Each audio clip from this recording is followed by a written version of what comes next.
Well, we are still waiting on a ruling over President Biden's humanitarian parole program. Texas is suing the Biden administration to stop the program that allows up to 30,000 people from Cuba, Haiti, Nicaragua, and Venezuela to enter the country each month, saying the program is deceiving and that anyone who applies is being let in. But the federal government argues the policy has been successful at reducing migration at the southern border.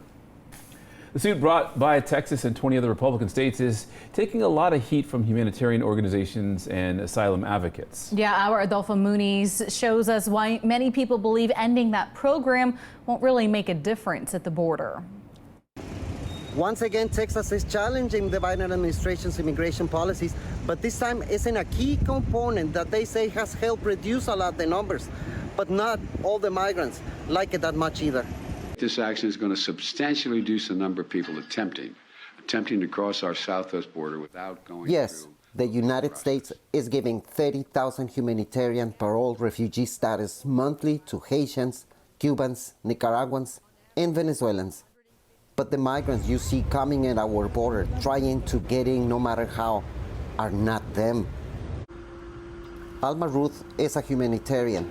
She's getting ready to cross the border to Reynosa to work with vulnerable migrants. She explains what is the difference.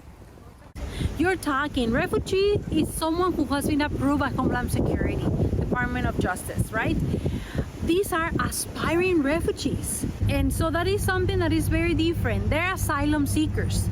But even so, the state of Texas is challenging this program in court, saying it's actually attracting migrants to the border and it's a lack of enforcement from the administration.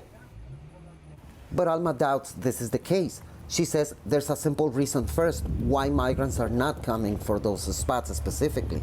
They don't know they have the opportunity to apply for humanitarian parole. Their relatives in the United States don't know that there's the rule or the new law or the new immigration policy. But as William and Brian found out, knowing about it is one thing. To be able to do it is another. When the program started in October, it was only 4 Venezuelans, and those already at the border were suddenly left out. Because to qualify, a person must have a sponsor and arrive with advanced travel authorization by plane only. For Brian, that sounded like a joke for all Venezuelans. Pero los ricachones sí pueden comprar eso, porque allá en Venezuela hay personas que todavía tienen plata, pero son los que están con el gobierno. Por ejemplo, los que salen buscando un mejor futuro, que salen por tierra, es porque no tienen la capacidad. But for the administration, the program worked. At that time, Haitians in Reynosa and Venezuelans and Cubans in El Paso were arriving in record numbers.